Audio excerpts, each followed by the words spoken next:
What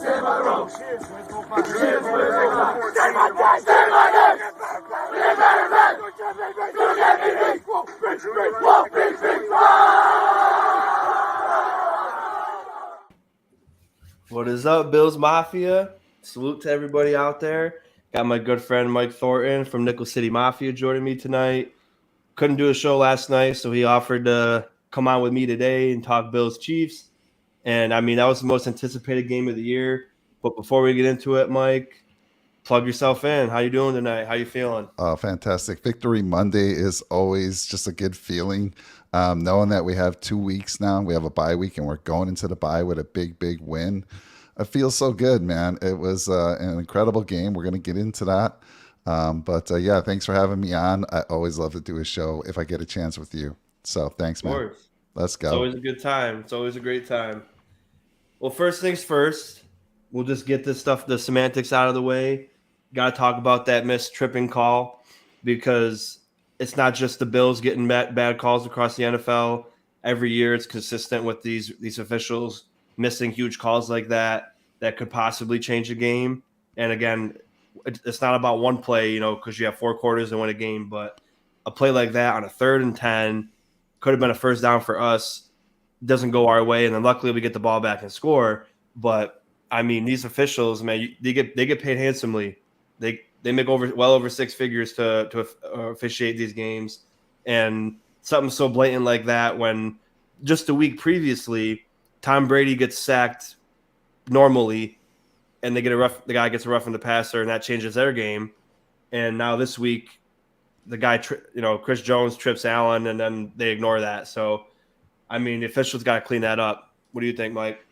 Yeah, I totally agree. I mean, like we were talking before the show, had we not gotten another chance to get the ball back, that's all we'd be talking about today.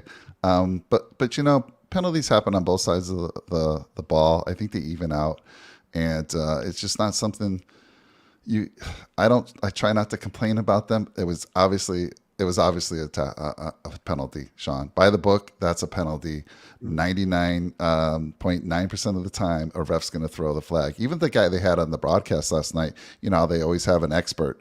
They always go to him, and he said that should have been a penalty, 100%. Yeah. So totally agree with you, Sean. They got to clean this up. I mean, there's bad calls being made on both teams. Both teams. Doesn't matter who you are, but yeah. And I think they got to come up with some. I do like how they've implemented that new system where they can go to the I don't know where they go back to, but they have some refs also watching the game, maybe in New York. I don't know where it is, but they can quickly overturn a call. And I think they have to go to something like that. I don't know. Yeah, I mean, I think the problem was they didn't throw a flag initially, so that wasn't even if they used that wasn't something they could probably check again to see. But I mean, it's just the inconsistencies always there every year. Like I said, the week prior they had that bogus call on Chris Jones. Now Chris Jones benefits from a bogus non-call, and I know you're trying to protect quarterbacks, but then it's just the obvious things, Mike, because penalties always happen. But when it's something so blatant right in front of you, and you don't get it, you're getting paid all this money. Like if I have a client and it's $100 job and I miss one little thing, I could lose that client. It's $100. These people get over 6 figures and they can make all the mistakes in the world. Or CeeDee Lamb last year had his jersey untucked. He got fined $40,000. But a referee can miss calls the entire game and nothing happens to him. He just has to say, "Oh well, we thought this was okay." But yeah, enough about the refs. I mean, it's going to be bad every game, every year for every team, but it's just annoying. I don't know, but we'll talk about let's talk about the fun thing with Jordan Poyer. Unfortunately, he wasn't able to fly with the team because he had his rib injury. The doctors told him he shouldn't fly, probably because of the pressure and whatever his injury was. So he hired a van company to drive him from Buffalo to Kansas City and from Kansas City to Buffalo. I mean, that van company probably got a big payday. He probably gave them big tip and autographs and who knows what else. I mean, that trip, if you go by a certain amount of dollars per mile, they went almost 2,000 miles round trip. So this company probably made a good living off that. But I mean, that just shows the dedication for him, man, because he could have easily missed that game, but he wanted to be there. And having to drive that far and then play in a football game, like it's not like flying. You could sit on a plane and then a couple hours you're off. When you're driving, you got to sit in the car for hours, especially what was it, 1,000 miles each way, probably sit in the car for that long. And then you have to get out and, make pit stops, and you're just crammed in a car. And then you have to go play football and then do the same thing on the way back. So, I mean, I give that guy a lot of credit. I love, we all love Jordan Poyer, and he needs to remain a Buffalo Bill and retire a Buffalo Bill. And I hope we make that happen. But that just shows how great of a character he's got. What do you think about what he did, Mike? Yeah, what a leader, an absolute leader. I mean, it's crazy to me to think.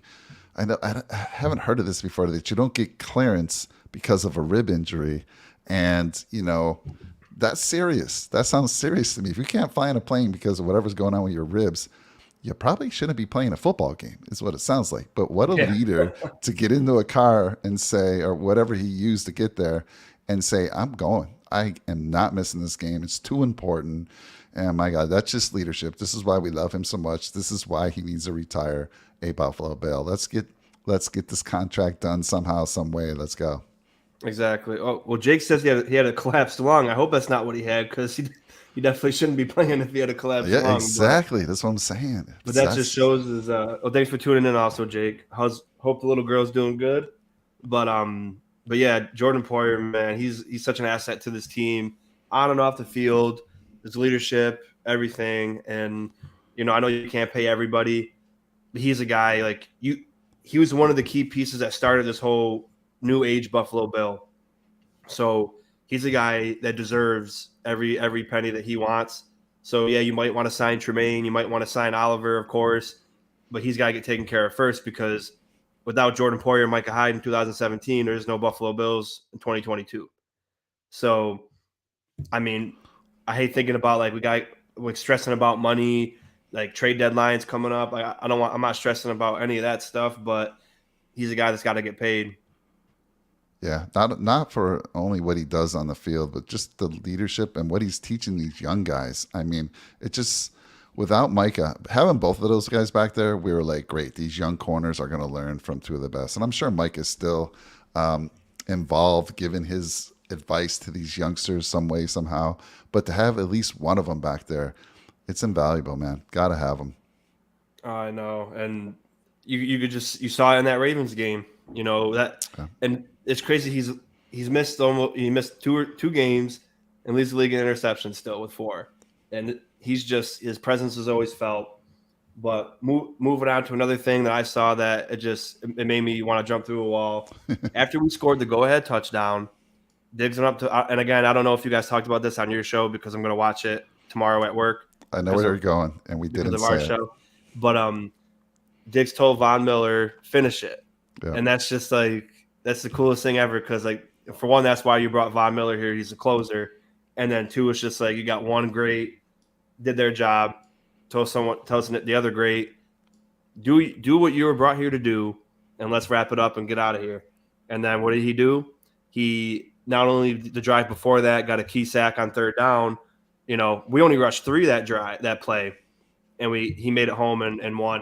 And then he was the pressure that caused the Teron Johnson interception. So again, Teron Johnson interception's another talking point, but Von Miller, the whole defense is great, but just adding, and as I said preseason, you add this guy into that, it makes your whole defense better.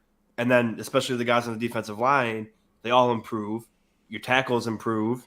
Everybody on that would ever be in the same vicinity as Von Miller is going to grow. So if he only plays 3 years with us out of the 6 years and he retires, that 3 years that he has with us and with the other players is going to pay out dividends that people don't even understand yet. And I mean, you're seeing it now with how Rousseau and Boogie and Epinesa are all playing, and that last pressure. That's why they call him the closer, man. It's incredible to watch. And like, you're not really worried when Von's out there. You're like, oh yeah, they got a minute left, and I mean, I said, oh, they got too much time. But then I was like, wait, we got Von on the field. This is why he's here. He's gonna make the key play. and then he made the pressure, and then Teron Johnson made another huge, massive play to basically seal off another game in a monumental situation. And I mean, they were reviewing that, Mike, and I was like, tell me they're going to try to overturn that and say it touched the ground, and then something happened, say some bullshit happened, and luckily you couldn't overturn it because he had obviously complete possession of the ball. But I said, with the way that guy's been calling, I'm scared that he's taking too much time watching this. I looked at my friend, I was like, man, if this guy does that shit, well, I'm going to flip out right now. But just Yeah. incredible overall play. I mean, Leslie Frazier minus that 12-second debacle. I mean, that just made me mad because like you had a whole basically almost a whole year to stew on what they did in that 12 13 seconds, and then you literally allow the same sequence of plays and the same outcome. And that, I mean, and my thing was, yeah, it was only a field goal, but that was momentum at home going into the next half when they get the ball first. So I was like, well, awesome.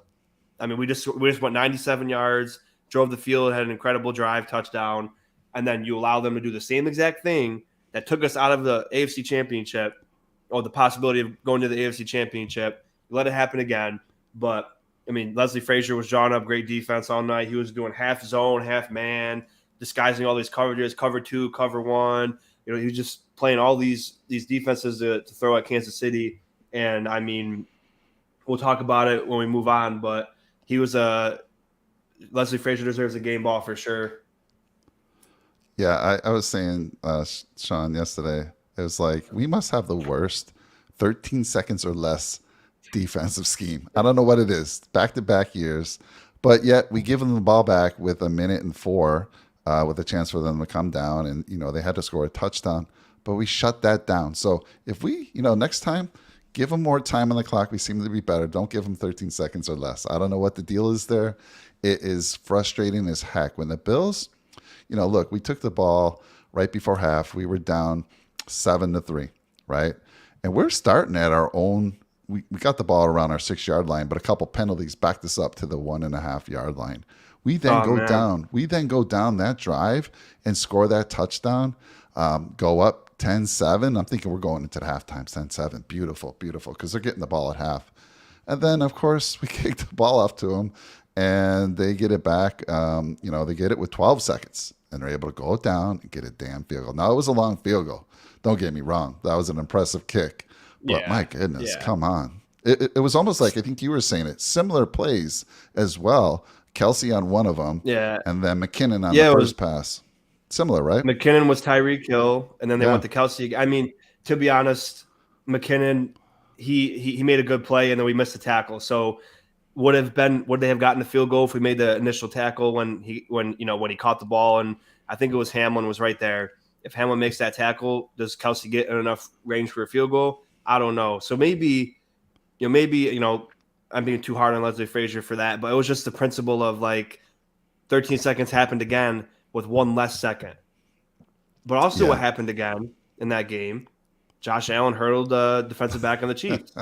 So it was. I mean, both things happened twice, and I mean, I was looking at my friend, and I was like, "Hey, man, I mean, it's incredible to see Josh do this stuff, but if he wants to play until he's 40, he can't keep doing this. But I'm going to enjoy it now because you watch Rodgers against the Jets. Eventually, Josh Allen's going to be like Aaron Rodgers, where you can't really move that well, and then you just get sacked and obliterated. So you want to be as healthy as you can for as long as you can. But it's just incredible to watch this guy play. He's a superstar. He's the most gifted person in the position, and he's on our team, which is amazing to even say. He loves the fan base. He loves the city. He loves the team, and we have him for obviously for till he retires. But part of me just like chill a little bit. I want you to play. I don't want you to have a 10-year career. I want you to have a 20+ year career. So be careful with your body. But I mean, he's 26. He knows how he feels, and he's just making these highlight reel plays all the time. And I mean, I kind of had a feeling he would do something like that in this game. Like that's just who he is. He loves to show out like that. I mean, what more can you say about Josh? Yeah, I mean, people always say, "Do you think he planned that?" No, I think it's just instincts with him. And yeah, he's willing to get physical. There was a play earlier in the game where he just threw his body. I mean, it was against he I was didn't like rush. that one. He ran out. Yeah, he ran out and he turned his back and he took a big shot Yeah. on the back, which is a little scary. I forget who hit him, And he didn't even but get the first down either. he didn't get the first down on that either, right? So I was like, come on, Josh. But yeah, I agree with you there. I don't know. Josh is, it's kind of like, trying to get me to stop drinking Coke, right? It's just something I got to do. Josh Allen, when he's in a game, he's going to do what he's going to do. I can't imagine the coach is saying, Josh, stop. The only way they can stop him from running is call more running plays. And they actually ran the ball pretty well, especially in the first half yesterday. And even into the third quarter a bit, Singletary was doing well. But I'm with you, Sean. I mean, you're not going to stop him from running unless you're calling run plays, handoffs, and that's not going to happen. That's not going to happen. There'll be a time when Josh Allen isn't the same mobile guy, but I mean, we don't have to worry about that for a long time. He's doing great, and I'm here for it, man. Like I love to see that physical prowess that he has on the field all the time. And I'm going to enjoy it because, like I said, it goes by quick. It's already week 6. Yeah. You know what I'm saying? So it's like the season goes by fast. So we got to enjoy the prime years of Josh Allen because eventually he'll evolve into the pocket passer and then he won't be able to move like he does now. But for the meantime, I'm going to enjoy it. Jack Mason, thanks for tuning in. New face. I know of only one QB that heard those guys and that inspires, baby. Yeah, absolutely. That gets everybody going because, like, you see the linemen, they're getting gassed, they're tired, and then they see Josh jump over someone. They're like, damn, I gotta play harder now. Mike, I'm a ride or die Coca-Cola guy myself. Coke over Pepsi. They're both the same. Yeah. But another thing we're going to talk about before we get into some players and about the game in general. Isaiah McKenzie, man, he had a rough day, and those let's count the ways. First, there's a play we're running an option which we don't usually do. It's designed for you. So you're expecting to either get the ball or act like you're getting the ball. But you don't pay attention. Josh throws the ball at you, which could have been a touchdown. You fumble it. We lose possession in the red zone. And that could have, like I said pregame, one mistake can change the game. Luckily, it didn't because later on in their next drive, first-round rookie Kyer Elam makes an amazing play in the end zone with Patrick Mahomes because Mahomes trying to do that. He did that earlier in the year with Edwards-Helaire and it worked out. So, he's watching film. Oh, he's going to improvise and try to dump it off here. He gets off his guy, one hand intercepts it, and, it was an incredible play. And that made the game, all right, the game never even started yet. It's 0-0. We get the ball at the 25, clean slate. But then driving down the field later on, McKenzie's in the end zone wide open on the fourth down. And no, it wasn't a fourth down. It was third down. And what happens? He trips over his own 2 feet. Ball hits him in his hands, and he drops it. It was fourth down, by the way. Oh, it was a fourth down. Okay. Yeah, it was fourth down. I thought at first, but yeah, you were right. So then that's another touchdown. That's another touchdown left on the board that we could have had. So that's 2 mistakes that you made against the Kansas City Chiefs that you can't make mistakes against this team. And then when that amazing before the half happened, McKenzie dropped a wide open first down, and that could have really been bad for us. But luckily, the next play, Josh Allen came through and fired it out to Gabe Davis. But I was ready to put McKenzie on the bench that day. He was having a rough time. I appreciate Josh for not losing trust in him because I didn't lose trust in McKenzie at all. But when you're having a bad day, you're having a bad day, man. And you got to sit the pine when you're having a bad day like that against a team of that caliber. So. Again, I didn't watch your guys' show yet, so I don't know how you felt about McKenzie, but tell the people how you feel. Yeah, same thing. It felt like he was a little gun shy. I mean, I know he was coming off a huge hit, concussion, and it just felt like he was still gun shy. It was like not fully extending. And then the play, I thought, first of all, it was 2nd and 6 at the KC 13-yard line to start the drive. I thought that play was just a ridiculous call. Why are you getting cute? You've been moving down, and you're going to try some. Like you said, we don't run that option. Like, when's the last time you can remember us running that type of play? And I just thought they got a little too cute. But you're right. it's almost like you think they had to call that in the huddle, and he didn't seem to be paying attention, or I don't know, like it wasn't going to come to him, or he's just so used to Josh taking it because it was probably an option either for Josh or he could throw it to him. But yeah, it was kind of crazy. I was just upset with the play in general. I thought it was getting a little too cute there and no need for it. But you're right, there was something wrong with them. Those are plays that were huge because we came away with no points both times Yeah. inside the red zone. Two times inside the red zone, and you get 0 points because you have a turnover, and then he missed the ball in the end zone. Yeah, you can't have that. We're fortunate enough that we're good enough with our defense, and of course Josh Allen, to still win that game. Yeah, exactly. And that was another thing that I was talking about pregame as well was, with my show with Jay Spence, um, our red zone offense, man.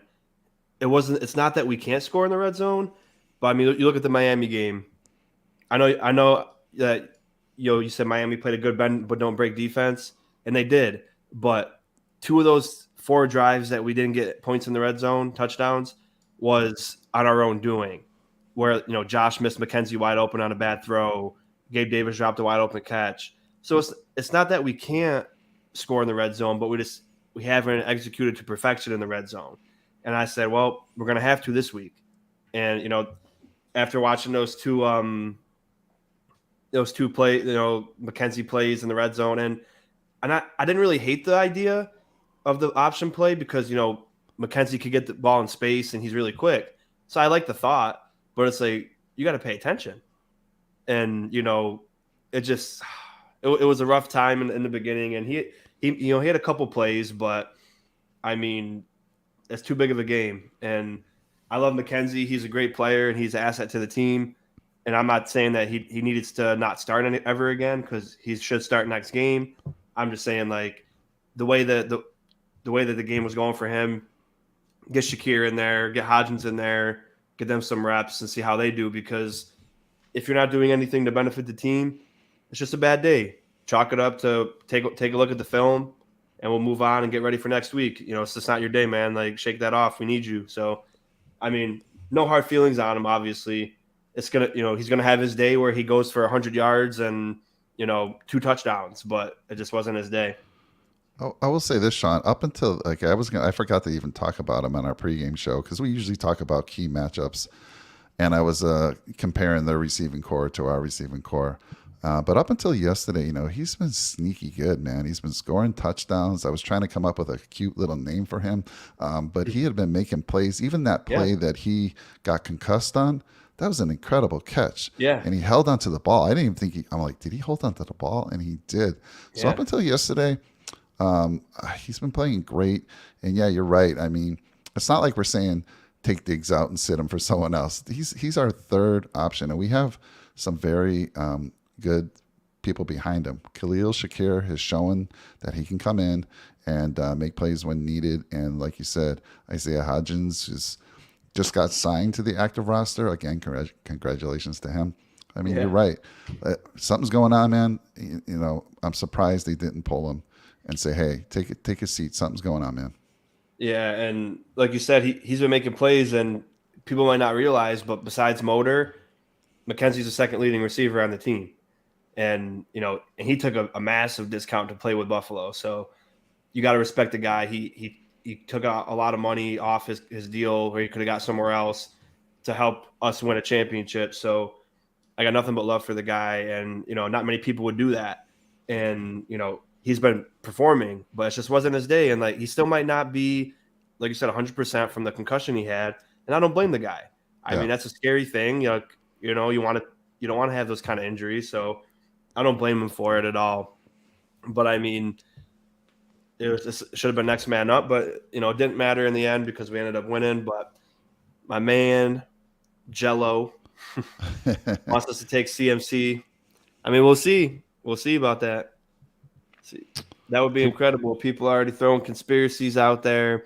The real reason we sat Moss, I thought about that too, was because we were preparing to package and trade him for CMC. I thought about that too, Jake. I did see Nick Wright say today on his podcast that they want 2 first-round picks for him. So if that's true, if what Nick said it was true, Nobody should do that. You should never give 2 round picks, first round picks for him. But if we could get him for a different deal, hey, he could do nothing but elevate our team. But on the topic of running back, let's talk about me and Mike's boy, Motor Singletary. I know you guys probably talked him up on your show, but you see what happens when you give him more than 5-6 carries a game. He averaged 5 yards a carry on 17 touches. So he usually averages 5 yards a carry on 4 or 5 touches. So you're like, oh, it's pretty good. But look what he did with 17 touches, 85 yards.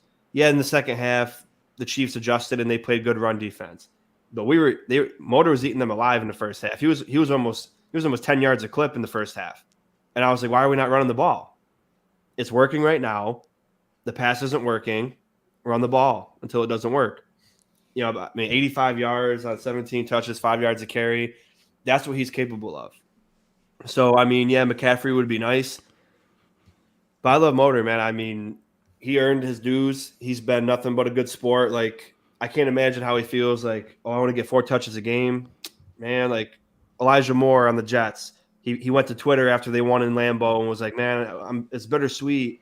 We won and I'm happy, but I feel like I'm not part of the offense. Like, if anybody should be complaining, it's Motor, because he's been in the team for 4 years now and he hardly gets to use his talent. But he also added 4 receptions for 22 yards. So 21 touches. Is that 99? I'm not good at math. 97. No, 107 total yards, 5 yards a carry. So, Mike, he definitely added a lot to your lead for the James Cook. But again, I like Zach Moss, but I think I like Motor and James Cook. If need be, and then just do what we do. But Motor gets A+ for me, man. He was really in the offensive line too. The run blocking, opening the holes for Motor. He never goes down first contact, and that's the big thing with me. Like, he could be tackled for a loss, but he won't go down on the first hit when he's tackled for a loss. So he'll keep going. But man, you speak about Motor, man. I know you love the guy just as much as I do. Yeah, no, we talked about him definitely on the post game show because, and usually it's me talking about him. Jake has been trying to sell somebody else back to back years. Last year it was Zach Moss. This year it's James Cook's going to have more yards. I love you, Jake. Just having fun with you. But we do have a nice little bet for a dinner at Barbell at the end of the year. Whoever has most yards, and Singletary just getting it done. I'm one of those guys, and maybe I'm the only one, and it sounds like you might be in agreement, Sean. I don't know if I want CMC.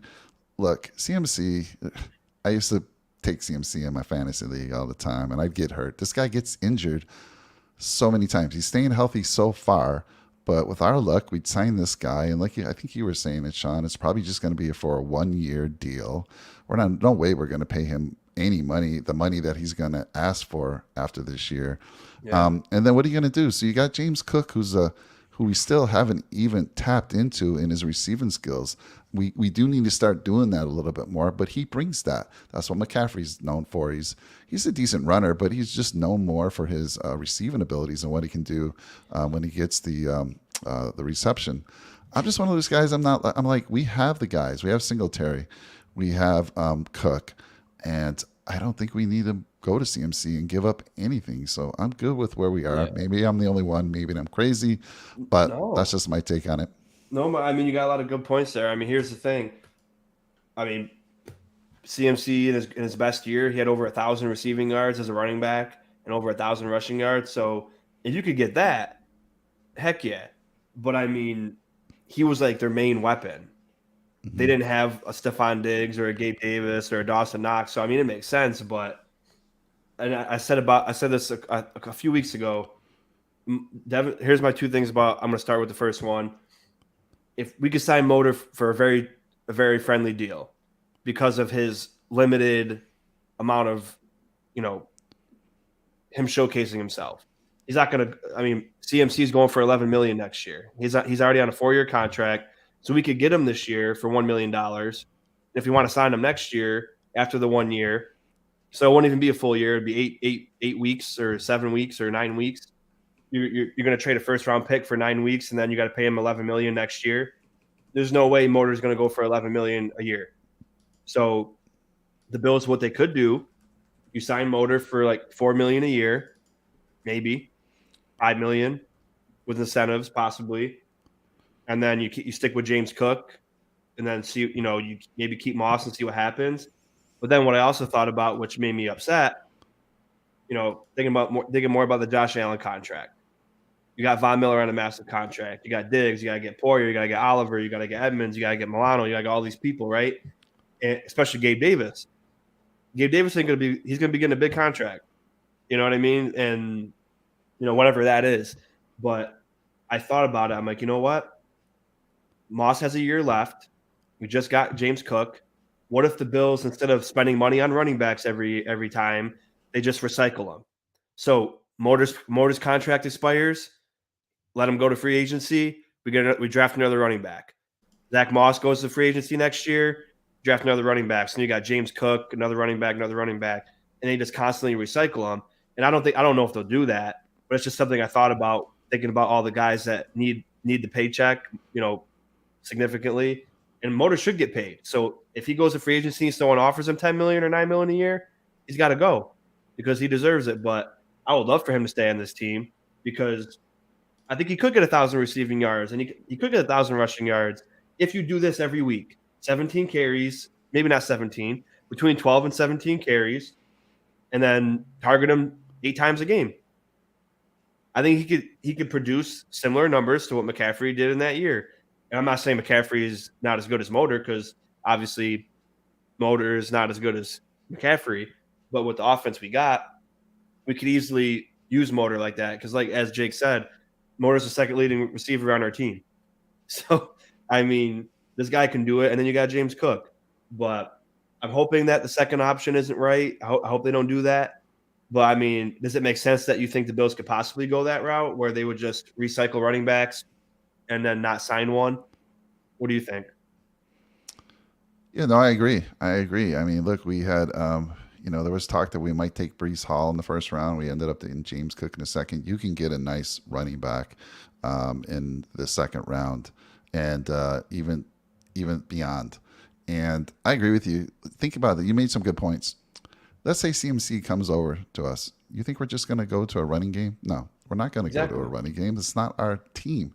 I do want to say that, Singletary, he's averaging 4.5 yards a carry this year. It's very good. CMC, 4.6.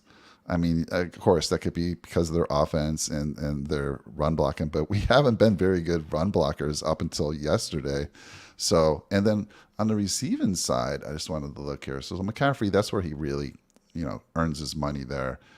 He's got 43 times they've targeted him, 33 catches, 277 yards for 8.4.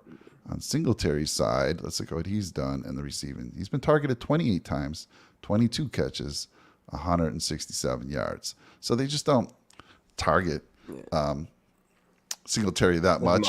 But I mean, my goodness. Yeah. I mean, you can also say McCaffrey had Baker Mayfield and PJ Walker. So, I mean, he definitely would make a difference on our team.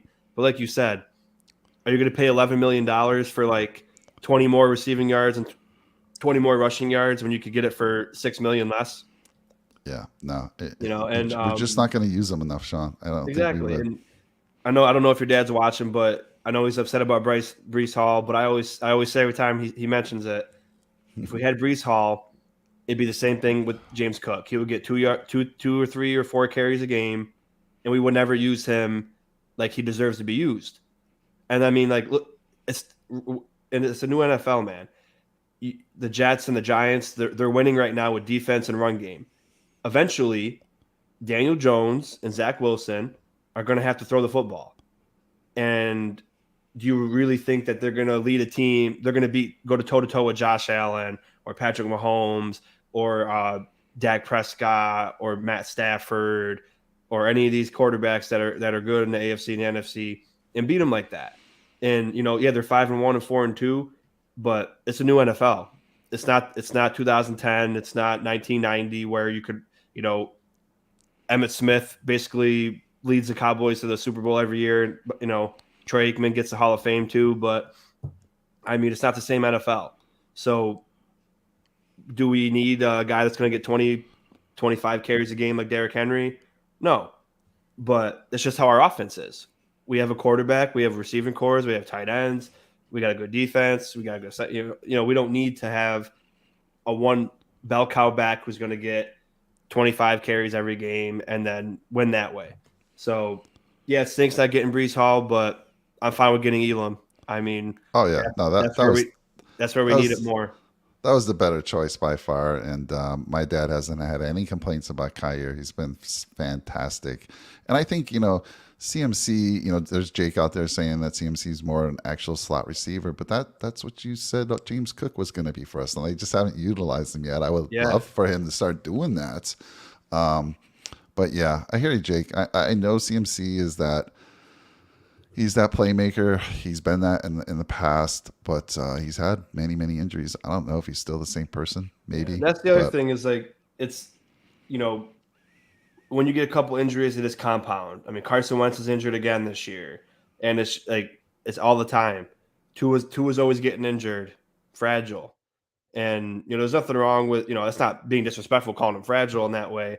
I'm just saying like once you get injuries, you're more susceptible to keep getting injuries. So I mean, Motor's been very, very healthy for the most part. His rookie season, he had a hamstring issue he missed 4 games, and he almost had 1,000 rushing yards, even missing 4 games.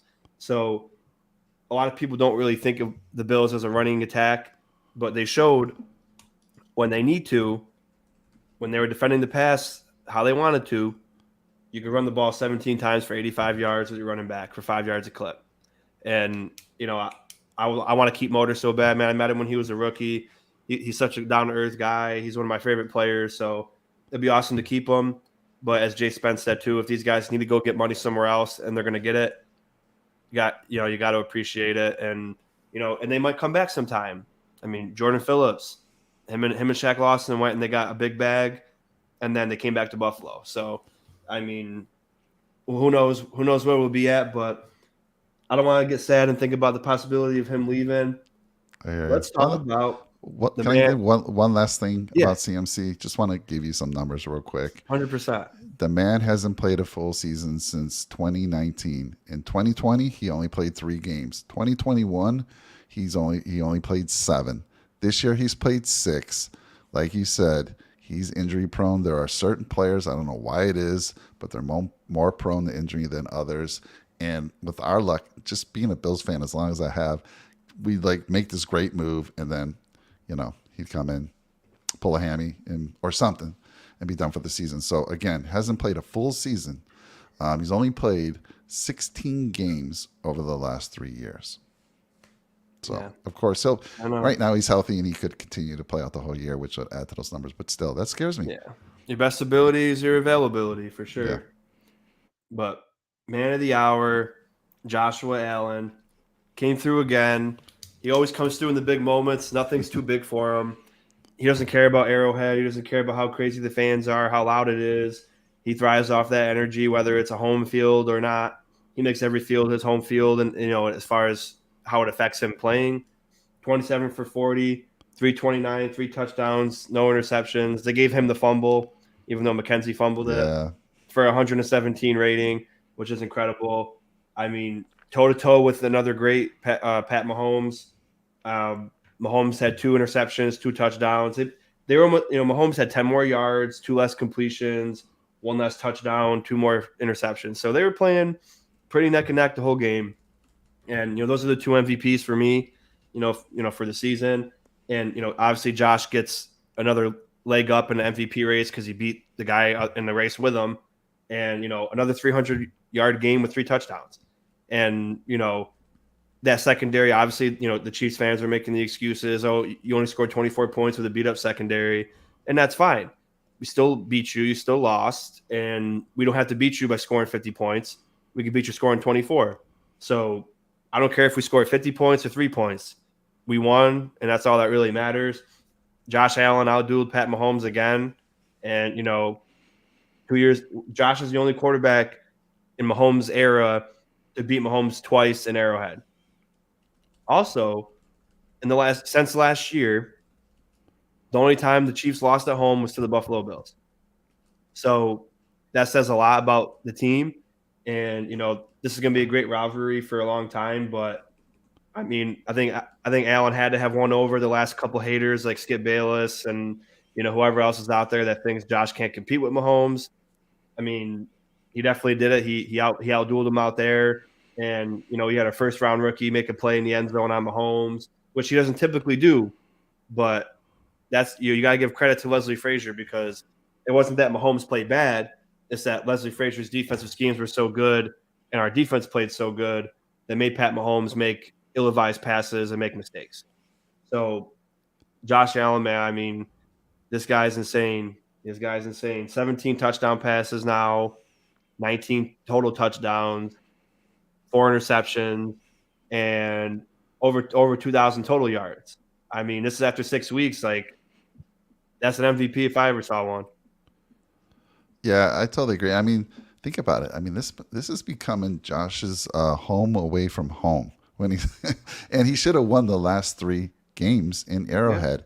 And Arrowhead has got to be, outside of Buffalo, the most difficult place to play. And so that's something we're not even factoring in. These Chiefs fans that are saying all this stuff. We didn't have this. We didn't have that. Well, you had the home field advantage, and you've continued to have the home field advantage, and that's a big deal. And to be able to tune out that noise and go with silent counts, the Bills A+ yesterday, A+ the last few games there. So they're been preparing. It's no easy task to go in Arrowhead, but what they've been able to do there the last 3 times is just insane to me because you heard how loud they get. Josh Allen is taking it to another level this year. You'd think, man, when's this guy going to peak? He has not peaked yet. Continues to get better.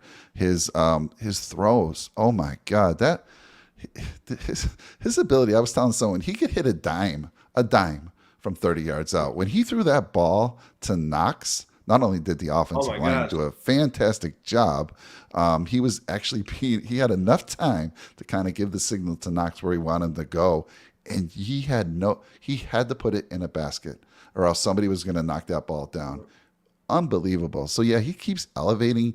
Don't know when he's going to peak, but I'm good with that. Keep going, Yeah. Josh. He Keep continues going. to get better and better. And like you said, as time goes on, maybe he'll do a little bit less on the running and they'll just be that pocket passer, but he's going to be a damn good pocket passer. Oh yeah.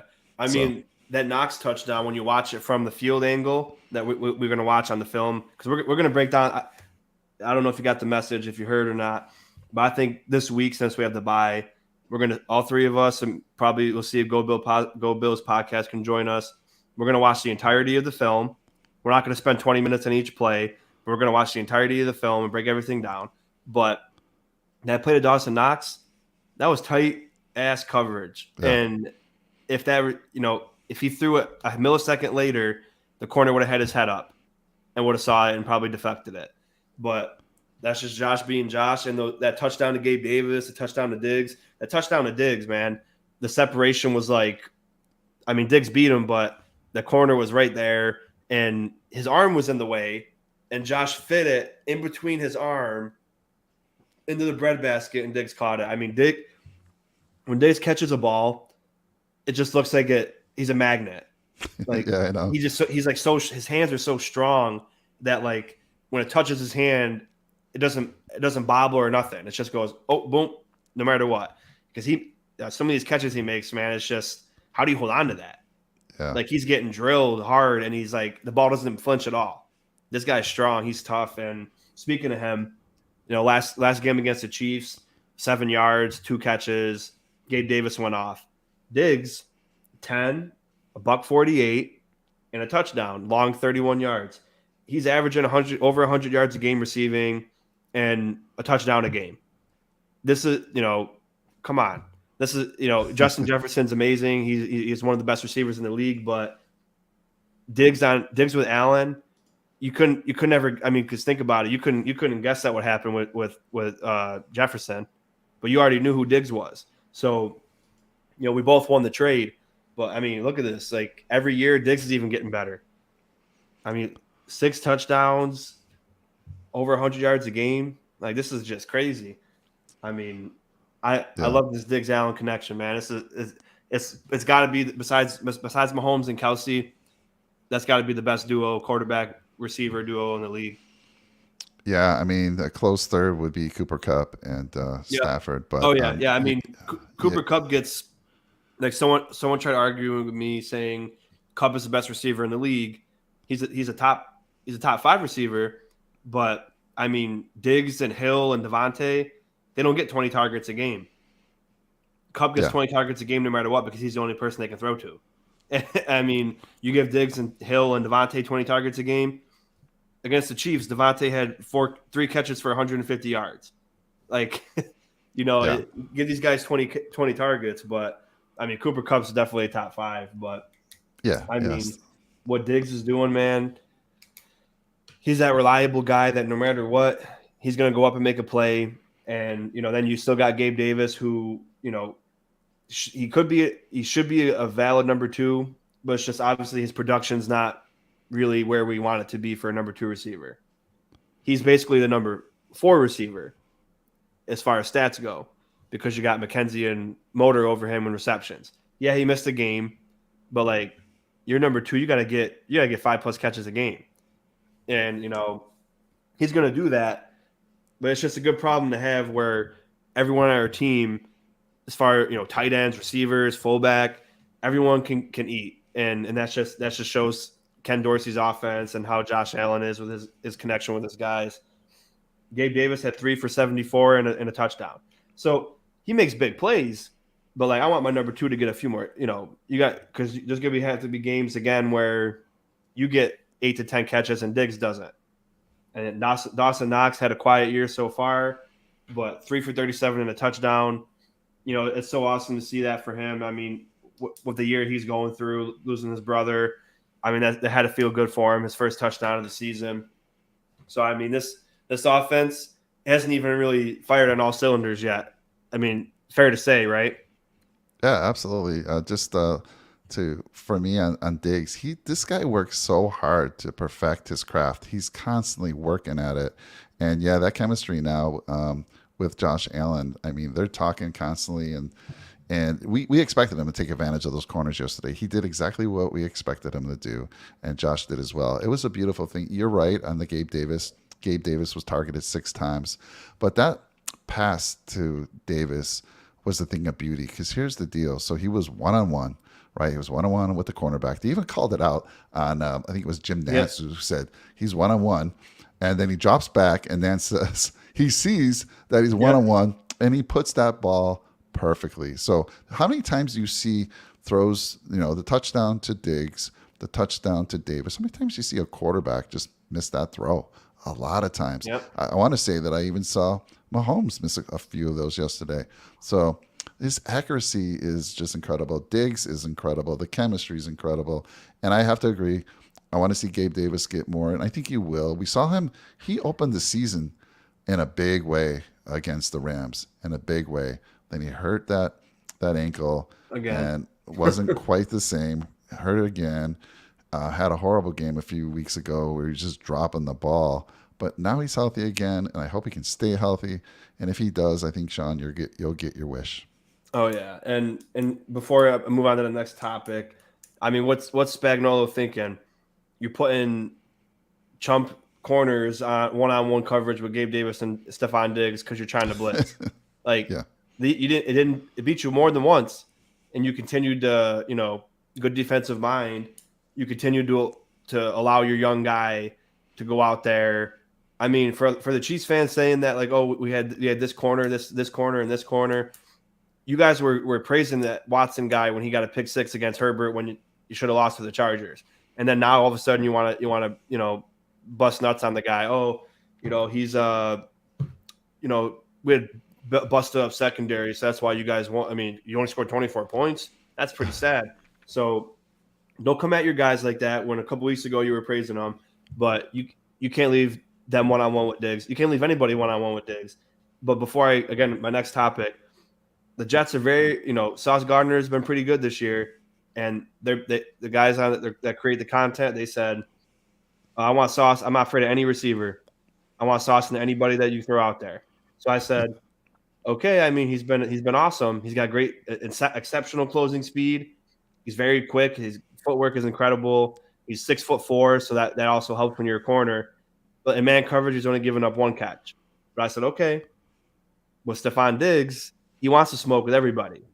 You know what I mean? Like he's the best route runner. So I mean, you're not gonna find anyone that's. I mean, there's Devontae is probably better than Diggs at route running, but Cooper Kupp and Devontae are the three best route runners in the league. So when Sauce Gardner goes against him, that's going to be interesting. But that's in a couple weeks. But the offensive line only allowed one sack, but there's an asterisk next to the sack because that was a tripping one. So overall, oh, hold on. Jake said, I cannot wait to see Steph against Sauce. It's going to be fun to watch for sure. And I mean, he's an incredible player, man. Like he's already acting like a veteran out there, but don't be wishing for something you don't want the answer to. Don't be wishing for every receiver on Sauce and then he gets dotted up and then you're like, oh man, screw Sauce. He's gonna get his. He's gonna have bad games. That's what corner does. You can't have a perfect game every time. So it'll eventually happen. But I mean, this offensive line only allowed one sack, and again, there's an asterisk next to it because it shouldn't even have counted. But I gotta give them a lot of credit. They did awesome in the run lanes. I mean, the complex blitzes they were sending from every angle. There was just more guys than there was in the offensive line. So, I mean, they did well for what was thrown at them. I always think Frank Clark jumps early every time and never gets called for it. So I'm not going to get on DQ and Dawkins for getting beat once in a while by Frank Clark because he always seems to remember who I can't remember the tackle's name because I hated him so much. A couple years ago, he was better at guard. For what team? For our team. I wiped him out of my memory. Oh, oh gosh. Did we have him last year? No. We didn't have him last year? No. He was from Carolina. I know. Jake's out there. Jake will tell us in a second. Yeah, see, that's the thing. He was so bad that 2 years ago, I can't remember what his name is. But once you say it, I'll remember. But anyway, Darrell Williams. Darrell Williams, yeah. We did have him last year. Remember when we played Pittsburgh and TJ Watt didn't get any tackles and any sacks? Darrell Williams was jumping a split hair early every time and not getting called for a false start, which allowed him to get a jump on TJ Watt. That's what Frank Clark does almost every time if you watch him. He jumps early every time and gets a lick on the tackle. So, you're already starting your first step back late because he's already ahead of you. So sometimes that happens. I mean, there was a few pressures, but overall, I thought the offensive line played a great game, another great game, especially with Karlaftis out there. He was very quiet. He didn't really do anything. Frank Clark, had a few pressures. And then Chris Jones had a few pressures and a sack, but again, the sack shouldn't even have counted. But again, we're going to break down the film again, but the offensive line has been pretty solid for Josh. I mean, you're going to miss plays, but it seems like they're finally starting to gel together how we all expected. Definitely not the best unit in the league and definitely not the worst. They're definitely above middle of the pack, though. So I'm loving the direction this offensive line's going in. Hopefully Spencer Brown's okay. But again, also, I just don't think he's the answer at right tackle. I'm going to say it again. I mean, I don't know if DQ is either, but that's definitely a position we should probably try to pursue, maybe in the trade deadline or in the draft. But I'm kind of off Spencer Brown, to be honest with you, Mike.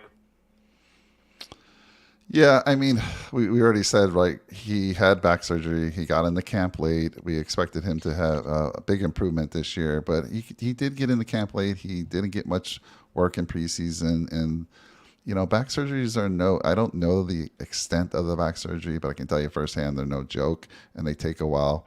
But I did like they brought the card out for him and he said, hell no. I'm walking into the locker room, get that thing away from me. Some Buffalo grit. Yeah, so I mean, and then I thought Quessenberry came in and did a fantastic job. You can always use good tackles are hard to find. They really are, and I think I'm not giving up on Brown quite yet, only because I do understand coming back from a surgery and not having that much work in the in the off season, but like I said, in camp and preseason. I'm not giving up on him yet. He's huge. He's a great run Yeah, man. I blocker, mean, and I think just think about it though too, Sean. He gets to work against Von Miller, yeah. right? If I mean, you yeah, get to in it's so true. practice, if you get to work against those type of guys, you're only going to get better. So, I mean, him and Quessenberry, by the way. But yeah, it is probably our weakest part of that offensive line is that right tackle. And of course, it's scary because that's Josh Allen's blind side, right? But I thought they did a fantastic job yesterday. Absolutely great. I'd give the whole offensive line at least an A. And I do want to say, going back a little bit, I wish Trent McDuffie, because that's another excuse that they're throwing out there. I wish Trent McDuffie would have been able to play yesterday because Oh yeah. they would have put a whooping on that rookie. I don't care.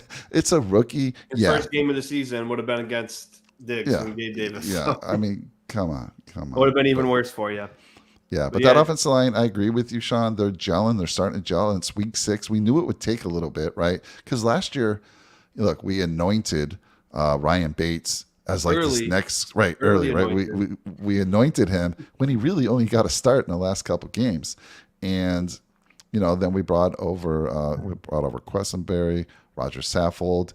It takes a while for teams, for these guys to learn the playbook, to gel as a team, and they're starting to gel. And they're starting to gel early. They didn't gel last season until, my God, towards the Week end of the 13, year. week You know, 14. after the win against the Chiefs last year, we went on to lose 5 of our 8 next games. That's Yeah. insane. And here we are sitting at 5-1, and I just don't see that happening with this team, especially No. because we've played our hardest part of the schedule already. I mean, yes, we got Green Bay coming up, but my God, they look terrible. So, of course, the Jets are looking good. They're getting more and more confident. We're going to have to bring that confidence level down a little bit in a few weeks. But yeah, offensive line. Sean, I think we're in a good place. Oh Yeah, yeah. the concerns there on right tackle, and I agree. Maybe I don't know. I don't know if I'd make a trade. If someone's out there and there's a great deal to be had, of course, absolutely. But I think we're okay. No, I mean, and again, I'm not going to give up on Brown either, but it's just like I haven't seen enough from him because his thing is he's a good run blocker. We run 5 times a game most of the time, so like you're kind of useless then if you can't pass block in a passing offense. And he's gonna he's going against Vaughn, like we both said that earlier, and that could be great, but he's got to show me. I mean, he's still getting beat by JV moves and you know I don't know, but I'll give him a chance. But as Jake said, DQ definitely played better than Spencer Brown. I noticed that, almost immediately. Saffold played an incredible game. I mean, this offensive line, like you said, is gelling. It's looking good. And again, if I don't know if you caught the Jets game, but Quinn Williams, oof. Quinn Williams, man, and that so here's the thing about the Jets, and which I knew when they got Salah. The Jets always had a good defense, but when you brought Salah in, who's one of the best defensive minds in the NFL, and then you start drafting really good, then you got John Franklin Myers on defensive end, you got Quinn Williams, you got all these guys that can rush the passer, and Quinn Williams, you have to double team him or he's getting through every time. Like that Packers offensive line isn't bad, but he made them look terrible. And this he's bigger than Ed Oliver. He's huge. He's Wow. like you look at his arm, like he'll put his hands on his side. He's probably got over 20-inch biceps. This guy's and he's fast. So I mean, Sounds like he's like a Aaron Donald yeah, specimen. he's bigger almost, I think. And obviously Aaron Donald's got the resume, but Yeah. this guy, he was drafted when Ed Oliver was drafted. So we were between Ed Oliver and Quentin Williams. Quentin Williams went 3rd overall. Ed Oliver went 9. So, as Jake said, he's a force. He even blocked a field goal. That's crazy because he's not lined up on the outside. He's lined up in the middle. And you know how hard it is to break through that middle. So, I mean, the Jets special teams too is phenomenal. So it's going to be good to have this offensive line starting to gel. You go, couple weeks off basically. Go at home Sunday night against Green Bay. But I mean, Von Miller again. Wrap it up with Von Miller. tied for the lead in sacks. 5 QB pressures yesterday, 2 sacks out of 3. Shaq Lawson had the other one. And, this defense, even when they're not completely healthy, they're playing, they're top 3 in every category. This defense is legit. It's always has been. And once, 27 is coming back. Trey White will be back soon. And we'll even see what happens there, how much playing time he's going to get. But, I mean, Von Miller, man, people were saying, oh, he's old. He only benefited because Aaron Donald. I think it was the other way around. So, Obviously Aaron Donald's a Hall of Famer too, but wherever Von Miller goes, success goes with him. So, I mean, the results are there for you, for everyone that doubted Von Miller going into the season. Oh, you guys overpaid for him. If you get one Super Bowl at the bare minimum in 3 years, if he only plays 3 years, you won that deal because, again, for those 3 years that he's playing, he's making everybody on your team better, every pass rusher better, and that is more than the contract.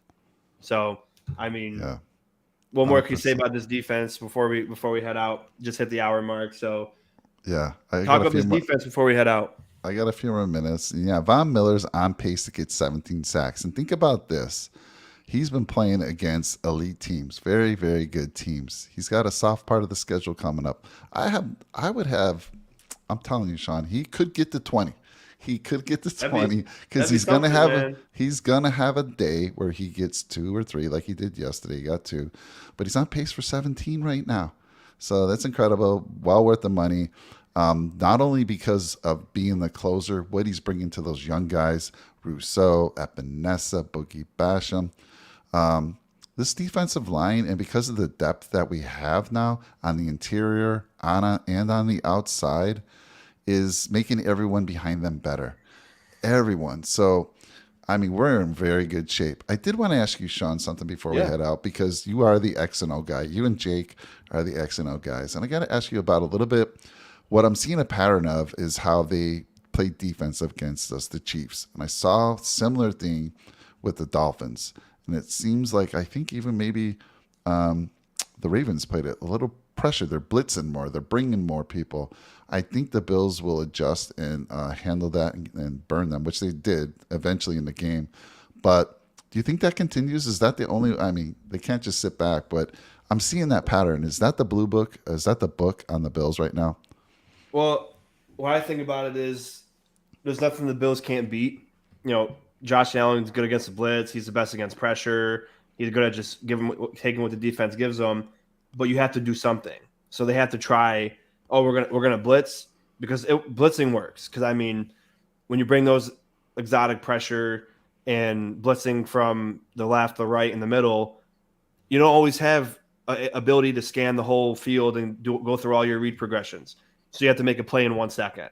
So sometimes the blitz works, but then sometimes it doesn't. Where Josh threw 2 touchdowns against Miami when they blitzed, and yesterday once we started beating the blitz, 13 straight completions against the blitz, then they stopped blitzing.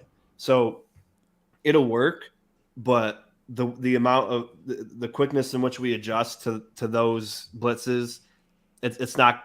I don't think it's a book. I think it's just they're going to try to do it for a little bit, and then we're going to stop it, and then there's nothing you can do after that.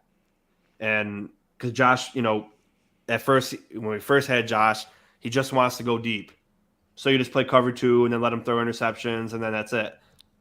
Now he, obviously after a couple of years, he developed into, man, I can't take the deep shot, but I'm going to throw to my hot routes and my underneath routes, rack up the completions and and that's the other thing people don't. They like, oh, he's not accurate. It wasn't that he wasn't accurate. It's just he wanted the deep ball all the time. How many times are you going to complete a deep pass? You know what I mean? Like you look at some of these great quarterbacks, their deep ball percentage is like 40%. You know what I mean? Like that's not good. It's like shooting a 3. You go to the Hall of Fame for a 30% free throw, 3-point percentage. You know what I mean? So it's like, I think it's not necessarily a book, but they had to try to throw something at Josh to get him off his game for a little bit, and it did work. He was 2 for 11, and then he started beating it, and then that was it at that point. But I mean, Robert Saleh. I was upset about this last year because I said this isn't going to be good for the future. We beat them by like 50 to 7 last year. and we kept racking up the points. And you could see his bald head just melting, and the air was just steaming above his head. And I'm like, this isn't going to be good because he's going to remember that his defense is firing on all cylinders, and he's going to go for blood for the foreseeable future. So if for any reason that we screw up against the Jets in the manner that we did against the Jags, it's going to be a long day for that team. But there's nothing Yeah, that the Bills offensively can't go against, and they've proven that year in and year out. So, and I don't know what you and Jake thought, but I think there's no book. It's just they try to throw a wrench in Josh's plan. It might stop him for a little bit, but the quick adjustments and what he sees on the field, he fixes that quick.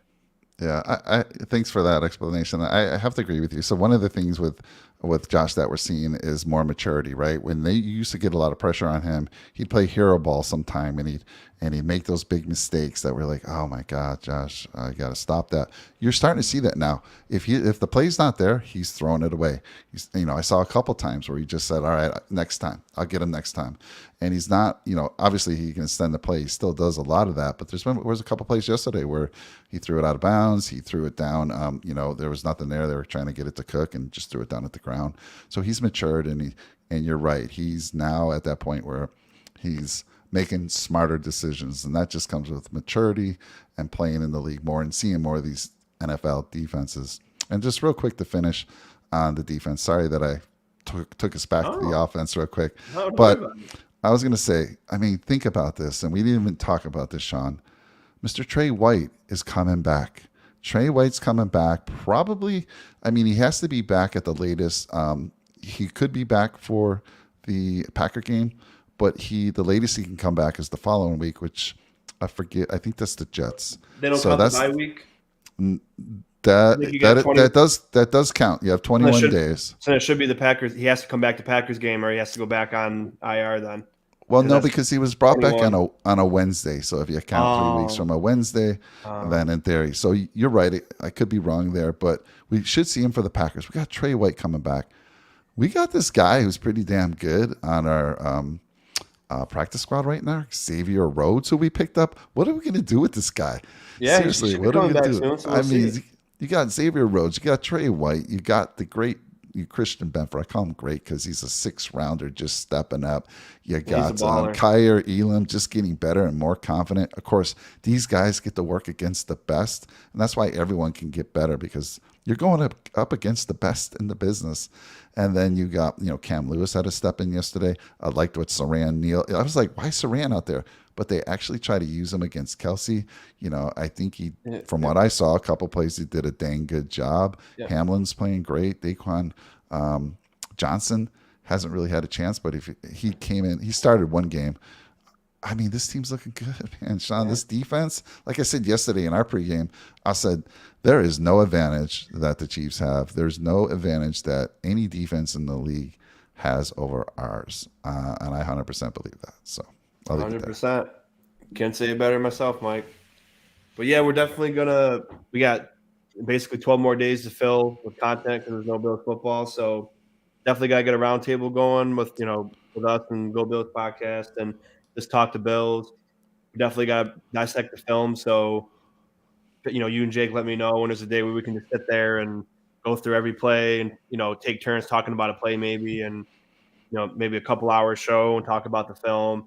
Obviously we're going to do the pregame for the Packers and, we got to brainstorm. We got to push out content in the next 2 weeks. This is where, we got to fill up days because, we're going to be missing the Bills. So definitely get that going.